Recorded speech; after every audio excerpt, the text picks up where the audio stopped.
नमस्कार दोस्तों, सिन्हा स्टॉक्स के एक और लर्निंग वीडियो में आप सभी का बहुत बहुत स्वागत है। आज देखोगे आप मार्केट को तो निफ्टी यहां पे 122 पॉइंट ऊपर जाके बंद हुई है, लेकिन खिलाड़ी कौन है? खिलाड़ी यहां पे बैंक निफ्टी। आप देखेंगे यहां पे जो उछाल है 1.19%, लगभग 700 पॉइंट का उछाल, 669 पॉइंट का यहां पे उछाल आया है। सेंसेक्स लगभग बराबर ही रहा है निफ्टी के। सेंसेक्स की कल एक्सपायरी है, कल का दिन वाकई में अहम होने वाला है। चार्ट पर मैं आपको समझाने वाला हूं कि कल का दिन क्यों अहम है। और आज जो मार्केट ने जो स्ट्रेंथ दिखाया है कि 122 पॉइंट का खींचा ऊपर की ओर लेके गया है, तो क्या वाकई में इसमें स्ट्रेंथ है, या जो बायर्स यहां पे पहले फंसे हुए थे, मार्केट जैसे ऊपर लेके गए यहां से और फिर वापस मार्केट नीचे आया, तो क्या वो एग्जिट प्लान कर रहे हैं? ये सब मैं आज आपको चार्ट पर डिटेल से समझाने वाला हूं, तो क्लियर कट आपको समझ में आने वाला है। तो पूरा वीडियो देखिएगा, आपको समझ में आ जाएगा। जो लोग नए हैं गाइस, जल्दी से चैनल को कर लीजिए सब्सक्राइब। इस चैनल पे मैं आपको चार्ट रीडिंग प्रॉपर तरीके से, मार्केट की सेंटीमेंट को ध्यान में रखते हुए प्रॉपर तरीके से समझाने वाला हूं। तो सब्सक्राइब करके बेल आइकन प्रेस कर दीजिएगा और गाइस कमेंट करना बिल्कुल मत भूलिएगा। और आप लोग इस वीडियो पे कम से कम जो है कि 100 लाइक करिए और 50 से ज्यादा कमेंट करिए। और जो लोग कमेंट करते हैं उनका बहुत बहुत धन्यवाद। और आपके सभी सवालों का जवाब, कमेंट के जवाब मैं शुक्रवार वाले वीडियो को देता हूं, ताकि वहां पे क्या होता है ना, 2 दिन का समय होता है और आप लोग उसको आसानी से देख सकते हो। तो अपना सवाल है वो डाल दीजिएगा और शुक्रवार वाले वीडियो में उस सवाल का जवाब भी मैं दे दूंगा। कई सवाल ऐसे भी होते हैं जिसका मैं जरूरी नहीं है कि हर फ्राइडे वाले वीडियो में ही दूं, कई बार जल्दी भी उसका आंसर मैं दे देता हूं। तो अपना क्वेश्चन जरूर करिएगा, चाहे वो रिलेटेड स्टॉक से हो, ऑप्शन से रिलेटेड हो, स्टॉक मार्केट से रिलेटेड होना चाहिए, वो आपका सवाल का आंसर करेंगे। तो पहले हम लोग यहाँ पे एक काम करते हैं ना, सेंसेक्स की एक्सपायरी से पहले एक बार बैंक निफ्टी का देख लेते हैं। बैंक निफ्टी में सपोर्ट एंड रेजिस्टेंस एक बार आप लोग नोट कर लीजिए। देखिए बैंक निफ्टी में जो आज उछाल हुआ है 700 पॉइंट के आसपास का, वो क्या इशारा कर रहा है? और मार्केट का जो स्ट्रेंथ है कहीं ना कहीं उस पर भी टिका हुआ है। क्यों मैं ये बात बोल रहा हूं, पहले उसको भी समझा देता हूं। एक बार आप बैंक निफ्टी का सपोर्ट एंड रेजिस्टेंस नोट करिए। देखिए 56,952 पे हमें क्लोजिंग मिली है, यानी कि 57,000 के राउंड नंबर के पास हम आज गए थे और वहां के आसपास की टेस्टिंग की है। 83 पॉइंट के आसपास, 17 पॉइंट से करीब करीब हम लोग यहाँ पे रह गए। अभी आप यहाँ देखोगे तो पहला जो मुझे रेजिस्टेंस नजर आ रहा है वो रहेगा 57,000 का। लास्ट फ्राइडे को भी मैंने आपको बताया था कि अगर रैली होती है तो 57,000 की टेस्टिंग हो सकती है, और अगर इसके ऊपर निकलता है तो 57,300, और मुझे लगता है कि 300 तक मार्केट को रुकना चाहिए। लेकिन अगर इसके ऊपर निकलता है तो आप 500 तक का रखिए। इससे ऊपर मुझे लगता नहीं है कि मार्केट यहां से 500 पॉइंट खींचने की कोशिश करेगा। लेकिन चूंकि कल एक्सपायरी का दिन है, अगर शॉर्ट कवरिंग आता है तो क्या ही बुराई है अगर हम 57,700 तक का नोट करके रख लेते हैं। 57,700 तक का रेसिस्टेंस नोट करके रखिए। और मैं क्यों बोल रहा हूं कि 57,300 से मार्केट अभी तत्काल में बचेगा जाने के लिए, उसको भी देखने वाले हैं चार्ट पर। एक्सेप्ट हम करेंगे अगर ऊपर जाता है तो भी कोई दिक्कत नहीं, न्यूट्रल ही रहने वाले हैं। और आज के मार्केट का हाल भी देखेंगे कि जो आज थोड़ा सा किस तरह से मार्केट चला है, क्या हमें डिसीजन लेना चाहिए आज, वो सब की बात करेंगे। क्या स्टॉप लॉस हिट हुआ है मेरा, या फिर मैंने पैसा बनाया, वो भी बात करने वाले हैं। तो वीडियो पूरा देखिएगा। तो मुझे लगता है रेजिस्टेंस आपने नोट कर लिया। पहला सपोर्ट जो मुझे लगता है वो रहेगा 56,000 यहाँ पे 700 के आसपास का एरिया। अगर ब्रेक करता है तो 56,000 आपको नजर आएगा यहाँ पे 500 के आसपास का एरिया, जो कि सपोर्ट है।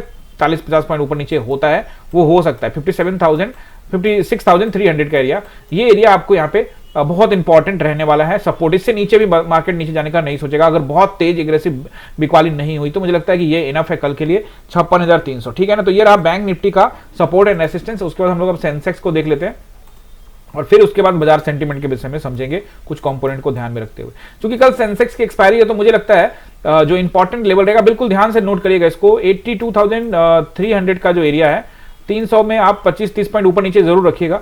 और 82,300 अगर ब्रेक करता है तो अगला रेजिस्टेंस को टेस्ट करने के लिए जाएगा, जो कि रहेगा 82,500 का एरिया। और अगर उसको भी ब्रेक किया तो 82,700 के आसपास का एरिया। मुझे लगता नहीं है कि इससे ऊपर बाजार जाने का सोचेगा 82,700 का एरिया। मुझे तो ये भी लग रहा है कि 82,500 से ऊपर शायद मार्केट आपको ना निकलता हुआ दिखाई दे। वो मैं क्यों बोल रहा हूँ वो मैं आपको अभी समझाने वाला हूँ, ठीक है। तो ये रहा आपका रेजिस्टेंस और आप सपोर्ट नोट करिए। देखिए अभी हम क्लोजिंग मिला है हमें 82,200 पे, तो 82,000 का राउंड नंबर मुझे लगता है कि एक सपोर्ट का इंटरडे में काम जरूर करेगा, लॉजिक नंबर रहेगा, लॉजिकल सपोर्ट रहेगा। और अगर 82,000 को ब्रेक करता है तो फिर वैसे स्थिति में सीधे 81,500 तक का सफर तय कर सकता है मार्केट। लेकिन आप नोट कर रखिए 81,700 यानी कि 81,700 एंड 81,500 का एरिया मार्केट आपको दिखा सकता है। मुझे लगता है कि 82,000 पे भी अभी काफी लड़ाई होगी, क्योंकि एक्सपायरी का दिन है और राउंड नंबर है, तो यहाँ पे काफी वॉल्यूम जो है क्रिएट होगा। यहाँ पे दोनों तरफ से आपको नजर आएगा। ऊपर और नीचे में आपको एग्जैक्टली बताऊं तो मार्केट जो है 300-400 पॉइंट ऊपर और 300-400 पॉइंट नीचे का रेंज मुझे लगता है कि दिखेगा इसमें। तो आई होप कि ये सपोर्ट रेजिस्टेंस आपने नोट कर लिया है। अब आप यहाँ पे निफ्टी में सपोर्ट एंड रेजिस्टेंस नोट करने से पहले बाजार के सेंटीमेंट को समझिए एक बार, कि बाजार के सेंटीमेंट को किस तरह से देखे, क्या कर सकता है मार्केट। इवन हम लोग प्राइस एक्शन का वेट करेंगे, बहुत इंपॉर्टेंट है प्राइस एक्शन। आज प्राइस एक्शन में क्या रहा वो भी एक बार आते हैं। तो पहले एक बार सेंटीमेंट को देखने से पहले एक बार हम लोग क्या करते हैं ना, एचडीएफसी को देखते हैं। आज आपको जो 122 पॉइंट का, जो मैं आपको बता रहा हूं कि 122 पॉइंट का जो निफ्टी में उछाल देखने को मिला है, उसका जो क्रेडिट आप किसको देना चाहोगे? पहले तो वो एचडीएफसी को क्रेडिट दोगे, क्योंकि गैप अप खोलने के बाद यहां क्लोजिंग मिला था भाई साहब 57 के आसपास, और वहां से क्लोजिंग गैप अप खोलने के बाद 2000 पे आसपास में आके बंद गया। यानी कि एचडीएफसी बैंक सिर्फ गैप अप खोला ही नहीं, ऊपर में बढ़त भी हासिल किया 2.2%। और अगर आप आईसीआईसी को देखोगे तो ऑलमोस्ट 3%, ठीक है ना। जैसा कि मैं आपको बोल रहा था कि जोन के नीचे, जोन के ऊपर, और ये गैप अप करके इसने भी गैप अप किया और ऊपर जाके बंद किया। यानी कि ये दो मेजर कंपोनेंट बैंक निफ्टी में, आईसीआईसीआई और जो कि निफ्टी के भी पार्ट है और एचडीएफसी, इन दोनों में जबरदस्त खरीदारी देखने को मिली है। लेकिन जहां पे ये पहुंचे, यहां से एक ब्रेकआउट उम्मीद है। क्या वो ब्रेकआउट फॉल्स होगा, क्या वो ब्रेकआउट सच में अच्छा वाला होगा, वो हम लोग कल देखेंगे। इसी को ध्यान में रखते हुए सेंटीमेंट बनेगा ये दोनों कंपोनेंट को। तीसरा अगर आप देखते हो यहां पे ये रहेगा आपका रिलायंस। तो अगर आप रिलायंस देखते हो तो रिलायंस में आज 3% से भी ज्यादा की बिकवाली हुई है। रिलायंस को लेकर मैं आप लोगों को बता रहा था कि 1400 1450 का बहुत अच्छा सपोर्ट है, तो 1450 वाला तो ब्रेक हो गया। अब जो अच्छा सपोर्ट है वो 1400, और मुझे लगता है कि जब तक 1400 के ऊपर में रिलायंस है, रिलायंस को आप निगेटिव तत्काल में नीचे की तरफ तो बिल्कुल नहीं देखेंगे। अगर 1400 ब्रेक करके नीचे टाइम बिताता है तो फिर रिलायंस में बिकवाली बढ़ सकती है। मैं सिर्फ सिंपली चार्ट पैटर्न ही बात करता हूं, क्या न्यूज आएगा, क्या किसका रिजल्ट आएगा, मुझे उससे कोई लेना देना नहीं होता। मैं सिर्फ चार्ट देखता हूं। अगर आपको लगता है कि न्यूज पर ऐसा होगा वैसा होगा तो वो आप कर सकते हो, वो आपका सोच है। मैं सिर्फ चार्ट देखता हूं और चार्ट देख के मैं आपको बताता हूं कि मार्केट ये कर सकता है, और अगले दिन रिजल्ट आता है और मार्केट वो करता है। बहाना चाहे रिजल्ट बने, कोई न्यूज बने, but chart is always right, मुझे ऐसा लगता है। बाकी आप अपने हिसाब से अपने आप को देख सकते हैं। तो ये तो मेजर कंपोनेंट के हालात हैं। और एक बार आप निफ्टी के 5 मिनट के टाइम फ्रेम में चलते हैं। सेंटीमेंट तो समझ ही रहे हैं हम लोग। आज ट्रेड कैसा था, क्यों नहीं था, कैसे था, मैं आपको बता रहा हूं। सबसे पहले तो ना मार्केट में एग्रेसिव सेलिंग देखने को मिली आपको। मार्केट ने आज आप देखोगे 880 को टेस्ट किया है, मतलब 880 के आसपास की टेस्टिंग की है। आई एम एक्सपेक्टिंग कि 860 भी टेस्टिंग हो सकता था। 860 को मैं मेजर यहां पे सपोर्ट मान के चल रहा था कि 860 की टेस्टिंग होगी या फिर इसका एक फॉल्स ब्रेकआउट होगा और मार्केट जो है वहां से ट्रैप करके ऊपर जाएगा। लेकिन मार्केट ने यहां पे क्या किया, 20 पॉइंट पहले ही यहां पे एक स्पिनिंग टॉप कैंडल दिया, और ये स्पिनिंग टॉप कैंडल देने के बाद मार्केट ने इसको ब्रेक किया और उसके बाद सीधे चढ़ता ही चला गया। अब इस मार्केट में कैसे ट्रेड करें एज एन ऑप्शन बायर, चाहे वो बिगनर हो चाहे वो एक्सपीरियंस हो। देखो पहली बात तो यहां पे है कि एक दबाव वाला था और कल के रेंज को ब्रेक करा, तो कहां एंट्री मैंने की, कहां मुझे लॉस हुआ, कहां मुझे प्रॉफिट हुआ, वो मैं आपको बताऊं। देखो मैं ना पहले कैंडल पे तो जाता नहीं, फर्स्ट कैंडल यहां तक बंद हुआ। अब दूसरे कैंडल पे भी मैं जा सकता था, मुझे लगा, लेकिन नीचे ये वाला एरिया सपोर्ट था, क्योंकि कल का लो था और कल का लो इंपॉर्टेंट होता है। तो मैं आपको बताऊं कि जैसे कल के लो के पास पहुंचा तो मैंने एक रिस्क के साथ में, कम लॉट के साथ में किया कि शायद टेस्टिंग जरूर नीचे कर सकता है 860 को, लेकिन मार्केट ने 860 टेस्ट नहीं किया, उससे पहले ही चला गया। तो मैंने छोटा प्रॉफिट यहां पे बुक करके निकल गया, बहुत छोटा प्रॉफिट हुआ था उसके अंदर में। उसके बाद जब मार्केट में आपको बताता दोबारा एंट्री मैंने कहां की, जहां मुझे मेरा स्टॉप लॉस हिट हुआ है। अगर मैं आपको बताऊं तो ये एरिया था जब मार्केट यहां से ये कैंडल बना और उछाल आया, ये दो कैंडल के उछाल आए, तो यहां पे रिस्क के साथ में ये वाला जोन का स्टॉप लॉस लगा के मैं एंट्री बनाया, ठीक है ना। लेकिन क्या हुआ, मार्केट या दो कैंडल बना और तीसरा कैंडल भी ग्रीन करके इसको ब्रेकआउट कर दिया। तो एग्जिट का वेट किया मैंने, आपको पता है मैं एग्जिट का वेट करता हूं, तो मुझे यहां पे लगभग 25,000 के आसपास का एरिया था जहां मुझे अपना लॉस देना पड़ा, लॉस बुक करना पड़ा। लॉस बुक करने के बाद मैं समझ गया था कि मार्केट जो है अब यहां से खींचते जा सकता है। और ऊपर में मैंने आपको पहले बता दिया कि ऊपर में एक रेसिस्टेंस रहेगा, टेलीग्राम पे डाल दिया था, आप लोग ज्वाइन कर लीजिएगा कि 80 का एरिया हाई रेसिस्टेंस रहेगा, उसको पार करना मुश्किल रहेगा, क्योंकि 80 बहुत इंपॉर्टेंट है, वो मैं आपको आज समझाने वाला हूं। तो मुझे मैंने कौन कौन से ट्रेड किए वो मैं आपको बताने वाला हूं। यहां मुझे एक छोटा प्रॉफिट, और यहां पे जो प्रॉफिट जो था उसको खाया तो खाया ही, लॉस में भी पहुंचा दिया मुझे, ठीक है ना। यानी कि मेरे को लॉस हुआ यहां पे। उसके बाद मैं बिल्कुल साइडवेज में ट्रेड नहीं करता हूं, लेकिन एक ट्रेड मुझे यहां पे एक अच्छा कैंडल दिखा, आप देखोगे तो मैं आपको दिखाता हूं। यहां पे ना मुझे एक ट्विजर टॉप कैंडल दिख गया, ये देखो ये वाला कैंडल ट्विजर टॉप कैंडल है। तो ट्विजर टॉप कैंडल देख के मैंने यहां पे थोड़ा सा लगा कि चलो एक रिस्क लेते हैं, क्योंकि इसके ऊपर में स्टॉप लॉस है, बहुत नजदीक है। तो ये से ही ट्विजर टॉप कैंडल पे मैंने यहां रिस्क लिया और इसके बदले में मुझे ये मिल गया। तो ऑलमोस्ट अगर आप देखोगे तो इससे काफी लॉस रिकवर हो गया, लेकिन ओवरऑल छोटा लॉस, डे लॉस में कटा है, बट छोटा लॉस रहा है। तो बट ठीक है, पार्ट ऑफ द गेम है, कोई दिक्कत नहीं है। आप जब आते हो मार्केट में तो loss and profit is the game of the market, ये तो होता ही रहता है ना। एंड उसके बाद कोई ट्रेड हमने यहाँ पे प्लान नहीं किया। उसके बाद आप देखोगे मार्केट जो ऊपर नीचे करता रहा, लेकिन वो स्कैल्पिंग चल रही थी, बट वो हमने कहा कि नहीं कोई दिक्कत नहीं है, हम बुक कर लेते हैं लॉस। कल अगर अच्छा पैसा बनने ही वाला है, क्योंकि एक्सपायरी होगी। क्यों मैं बोल रहा हूँ कि अच्छा पैसा आपका बनेगा, क्यों पैसे की बारिश हो सकती है, इस तरह की बात मैं आपको क्यों बोल रहा हूँ, क्यों ऐसा अच्छा पैसा आपको यहाँ पे मिल सकता है। अगर आप यहाँ पर रेंज को अच्छे से देखोगे, अगर आप रेंज को अच्छे से देखोगे, समझोगे, तो आपको पता लगेगा, जो मैं आपको अब वन डे टाइम फ्रेम में समझाने वाला हूं, और जिससे आपको सेंटीमेंट, बाजार के हालात सब समझ में आने वाले हैं। सबसे पहले आपको याद होगा, तो मैंने आपको ये कैंडल कहा था जो आपको नोट करना है, ये याद होगा अगर आपको, मैंने कहा था कि ये 23 जून का कैंडल का हाई लो मार्क कर लीजिए। यहां से हम लोग एक हॉरिजॉन्टल लाइन ले लेते हैं। 23 जून का ये कैंडल है और 23 जून का ये रहा हाई, ये रहा इसका लो, ये रहा इसका यहाँ पे क्लोजिंग ओपनिंग, आपको समझ में आ ही रहा है। तो देखिए मैंने आपको कहा था कि मार्केट के अंदर में एक बाइंग आई थी। कब आई थी? ये आपको फ्राइडे, ये 13 जून को, 13 जून को यहाँ से बाइंग आई और बाइंग करने के बाद मार्केट ऊपर ले गया, फिर थोड़ा सा नीचे आया, होल्ड किया, नीचे को टेस्टिंग नहीं करके यहाँ से फिर बाइंग आई और फिर उसके बाद मार्केट अगले दिन इसमें इनसाइड कैंडल बना के ऊपर निकल गया। ठीक है ना? तो यहाँ पे कहीं ना कहीं बायर्स ने पैसा लगाया होगा, हिम्मत दिखाया होगा, तभी मार्केट ऊपर गया। अब ऊपर तो चला गया मार्केट, लेकिन उसके बाद तो मार्केट रिजेक्शन लेके नीचे आ गया। तो इस कैंडल का जो स्टॉप लॉस है, यहाँ पे जो बायर्स होंगे निफ्टी के अंदर में, यहाँ पे उनका स्टॉप लॉस जो है वो ये दोनों कैंडल का निचला हिस्सा हो सकता है। मुझे लगता है कि 24,760 के आसपास का, मैंने आपको फ्राइडे को बताया था। लेकिन आप देखोगे कि इसके लो के पास जैसे मार्केट एकदम तेजी से 4-5 कैंडल एकदम तेजी से बनाते हुए जैसे मार्केट नीचे की सुबह में आया 9:15, 9:20-30 तक में, जैसे नीचे नीचे आया, शार्प रिकवरी यहां से देखने को मिली। यानी कि शार्प यहां पे आप देखोगे शॉर्ट कवरिंग टाइप का मार्केट, यहां से सीधे जो सुबह में शॉर्ट हुआ था उसको सीधे रिकवर किया मार्केट ने। यानी यहां पर जो बायर्स हैं, अब दो कंडीशंस लागू होते हैं इन बायर्स के लिए। पहला, आपको बहुत आसान भाषा में समझाने वाला हूं, समझा रहा हूं, कमेंट करिएगा। ये जो कैंडल पे बाइंग हुई है, इनका स्टॉप लॉस इसके नीचे होगा। तो अगर इनको लगता है कि मार्केट अगर नीचे जाने वाला है तो इन्होंने तुरंत धक्का मार के लेके गया। आपको 122 पॉइंट ऊपर नजर आ रहा है निफ्टी, कि 122 पॉइंट ऊपर निफ्टी आपको नजर आ रहा है। लेकिन अगर आप इसको नीचे से ऊपर मापोगे तो ये आपको यहां पर 200 प्लस पॉइंट, 230 पॉइंट का उछाल आपको नजर आएगा। तो कहानी में ट्विस्ट है, ऊपर दिख रहा है 122, लेकिन नीचे से जोड़ोगे तो 200 से भी अधिक पॉइंट का उछाल आया है। इसका मतलब साफ है, जो आपको समझना चाहिए। दो मतलब निकलेंगे इसके, एक तरफा मतलब तो कभी नहीं निकलता स्टॉक मार्केट में। पहला कि ये लोग यहां से ऊपर लेके गए हैं, अब पहले तो ऊपर लेके जा रहे थे, अब वो यहां से एग्जिट करेंगे, लॉस में करने, बड़े प्लेयर लॉस में करेंगे नहीं, एग्जिट करके दूसरा कोई स्थान देखेंगे, कहीं और लगाएंगे। लेकिन यहां से वो एग्जिट करेंगे और मार्केट धीरे धीरे नीचे आ जाएगा, 1-2 दिन लगा के, या एक ही दिन में या 2-3 दिन लगा के नीचे आएगा। पहला कंडीशन। दूसरा, उन्होंने जैसा कि मैंने आपको बताया कि ओवरऑल कंडीशंस को ध्यान में रखिए कि मार्केट में 7 तारीख के बाद एक बाइंग है और उसके बाद से मार्केट ने कोई खास करेक्शन किया नहीं है। हालांकि अगर आप देखोगे एक करेक्शन, आपको समझना पड़ेगा चीजों को। मार्केट ऊपर गया, यहां से यहां आप देखोगे, एक तो इंडिया पाकिस्तान कंफ्लिक्ट हुआ, उसके बावजूद भी मार्केट ज्यादा गिरा नहीं। बात समझ रहे हो ना? क्योंकि वो सीज फायर हो गया था। तो ये हाई लगाया था मार्केट ने और उसके बाद यहां पे गैप डाउन खोल के मार्केट लगभग यहां पे आप देखोगे 3% का करेक्शन किया था। सोच के देखना, पहले मार्केट ने यहां 3% का करेक्शन किया। अगर किसी बायर्स को छूट रहा था कि भाई मैं यहां ले लेता हूं, तो वो 3% का ऑलरेडी बाजार यहां पे करेक्ट कर चुका था। निफ्टी के अंदर में देख रहे हो ना, 752 पॉइंट का यहां पे गिरावट देखने को मिला था हाई से लो। हाई था यहां पे 25,200 और लो लगाया इसने 24,400 के आसपास, यानी 3% के आसपास का करेक्शन। अभी का जो करेक्शन आपको देखना है वो समझना है आपको, अभी जो कितना करेक्शन किया है देखो, समझोगे तो सब कुछ समझ में आएगा, नहीं समझोगे तो कुछ नहीं समझ में आएगा। यहां से अगर आप करेक्शन देखोगे, आज का लो लगा देते हो तो ये भी 3% का करेक्शन है। तो आपको थोड़ा सा गेम यहां पे ट्विस्ट नजर आएगा।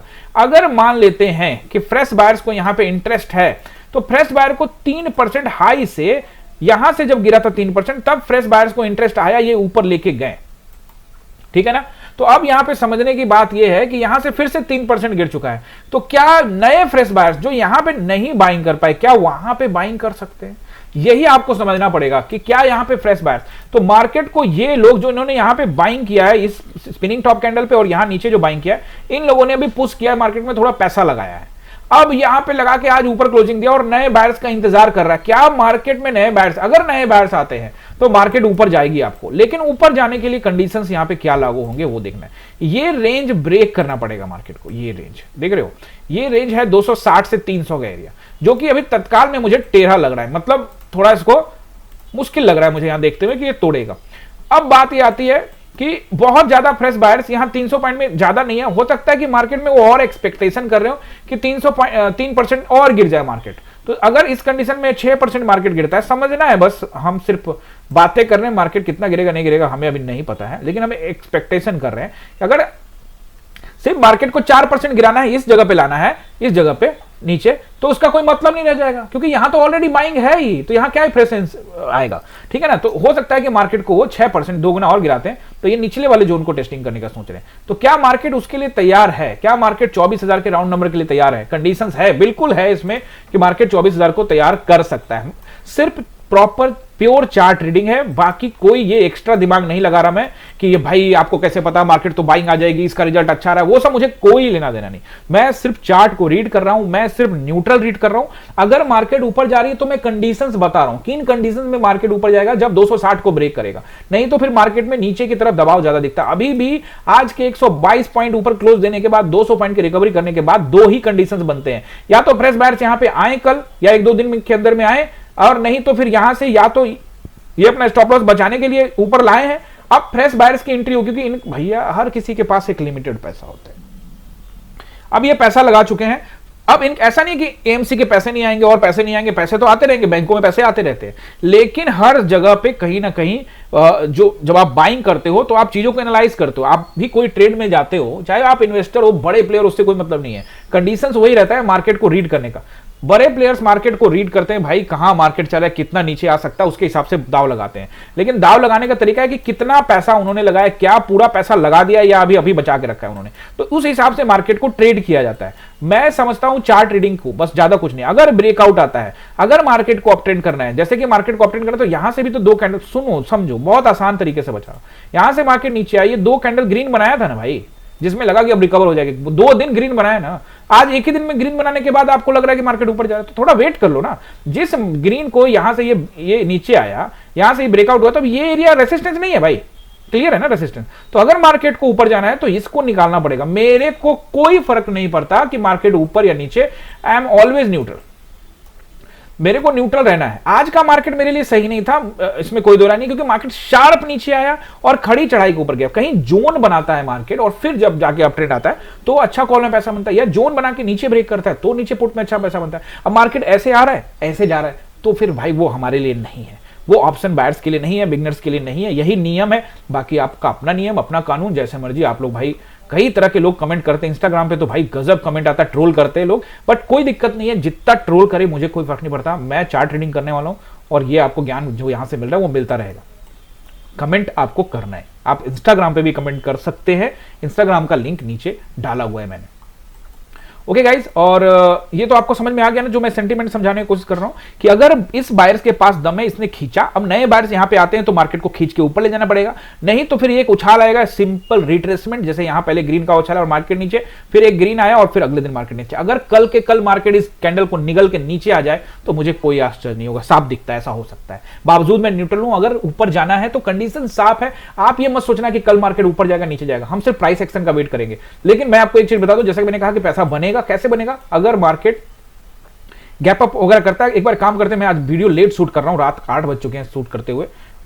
एसजीएक्स निफ्टी को देखता हूं क्या हाल चल है। आप देखोगे यहां से एसजीएक्स निफ्टी आपको बहुत खूबसूरत नजर आ रहा है, 100 पॉइंट ऊपर नजर आ रहा है, जिससे ये प्रतीक क्या मिल रहा है कि शायद यहां पे प्रतीत हो रहा है कि शायद मार्केट में जो रिकवरी दिख रही है, मतलब यहां पे मार्केट 200 के आसपास। तो ठीक है, तो अगर मुझे इस एरिया पे दिखता है तो गाइज मुझे एक भी candle shooting star, spinning top या कोई भी कैंडल दिखता है, मैं शॉर्ट करने के लिए तैयारी करूंगा, स्टॉप लॉस प्रॉपर फॉलो करूंगा, दाव लगाने के लिए मैं तैयार हूं। इसलिए मैं कहा कि पैसा बन सकता है, एक्सपायरी के दिन में रॉकेट पैसा बन सकता है, बट आपको चीजें अच्छी तरीके से एनालाइज करनी है। दाएं बाएं ऐसे कॉल पकड़ नहीं लेना है, कोई किसी के बातों में नहीं आना है। टेलीग्राम पे बहुत तरह के लोग बातें करते, नहीं आना है, चीजों को समझना है, वेट करना है, ठीक है ना।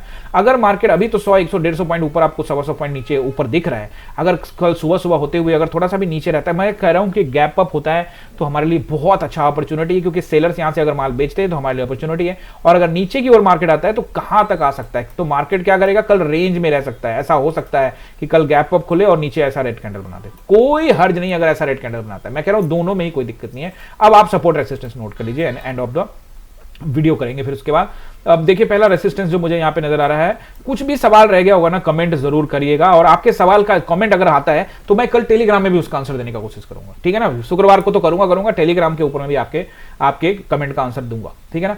25,090 पर हम कामकाज कर रहे हैं, तो मुझे लगता है कि भले आज 100 पॉइंट ऊपर खड़ा है एसजीएक्स निफ्टी अभी के टाइम फ्रेम में, लेकिन मैं आपको अभी के हिसाब से बताता हूं जहां पे क्लोजिंग हमें मिली है 25,127 एक रेसिस्टेंस एरिया है। अगर गैप अप नहीं होता है उस केस में, अगर इसके ऊपर निकलता है मार्केट तो 160 का रेसिस्टेंस एरिया है, और फिर उसके बाद रहेगा 25,227 का एरिया, हाई रेसिस्टेंस एरिया होगा, इसमें कोई दो राय नहीं है। 25,260 बहुत अच्छा रेसिस्टेंस होगा। अगर यहां पे आसपास मिलता है तो लोग शॉर्ट करने का ही देखेंगे, लेकिन अगर ठीक है गैप अप करने के बाद मार्केट और प्राइस एक्शन ऊपर का बना रहा है तो वेट करने वाला हूं। अगर मैं आपको फिर से ऊपर की ओर मार्केट जा रहा होगा तो मैं लॉट साइज कम रखूंगा, मुझे इंटरेस्ट नहीं है। अगर ऊपर प्रॉपर निकालता है, प्रॉपर प्राइस एक्शन प्रॉपर तरीके से दिखाता है, तब भी मैं लॉट साइज कंप्रोमाइज करने वाला हूं, क्योंकि मुझे अभी सेलर्स पे भरोसा है। बावजूद इसके अगर कल खरीदारी होती है तो मैं एक्सेप्ट करूंगा, मुझे कम पैसा चाहिए, मुझे ज्यादा पैसा जरूरत नहीं है लेने का, कम पैसा मिल जाएगा, यहां पे कोई दिक्कत नहीं है। ये मेरा स्ट्रेटजी है, आप उसको फॉलो कर भी सकते हैं या फिर आपको जैसा लगे आप ऐसा कर सकते हैं। नीचे सपोर्ट क्या दिखा सकता है, जहां पे अभी खड़ा है 25,060 के आसपास का, अगर गैप अप कर लेता है, जैसे कि दिख रहा है गैप अप, अगर गैप अप कर लेता है तो फिर यहीं कहीं आके मार्केट आपको क्या करेगा, ये एरिया रेसिस्टेंस का, फिर मार्केट जब यहां पे आएगा तो ये एरिया सपोर्ट का काम कर जाएगा। सिंपल सी बात है, अगर गैप अप कर लिया तो मार्केट इसी रेंज में 25,060 के अंदर में, आप नोट कर लो अच्छे तरीके से, 25,060 के अंदर में ही क्लोजिंग करेगा और उसके बाद 25,000, बस इसी रेंज में क्लोजिंग कर देगा। अगर 100-150 पॉइंट गैप अप कर दिया मार्केट, तो अगर नीचे आया मार्केट तो इससे नीचे बाजार नहीं जाने का सोचेगा। लेकिन अगर पैनिक सेलिंग हुई तो मुझे कोई हर्ज नहीं है नोट करने में। 24,960 तक का रेंज नोट कर लेना चाहिए। अगर ब्रेक करता है इसको भी तो 800-860 का रेंज रहेगा, अभी फिलहाल लग नहीं रहा है, लेकिन नोट कर लीजिए अगर रैली होती नीचे की तरफ तो 24,860 के आसपास का आई थिंक सपोर्ट रहेगा लास्ट। तो आई होप कि आपने सपोर्ट, रेसिस्टेंस और साथ में बाजार के सेंटिमेंट, कैंडल स्टिक्स का पैटर्न, कहां बायर्स लगाएंगे, कहां सेलर्स होंगे, कैसे युद्ध होगा आपस में, सब चीज समझाने का कोशिश किया। अगर समझे हैं, अच्छा लगता है तो गाइस कमेंट एंड लाइक कीजिएगा, शेयर कीजिएगा वीडियो को। आप सभी का बहुत बहुत धन्यवाद। मिलते हैं किसी और इंफॉर्मेटिव वीडियो में। Thank you.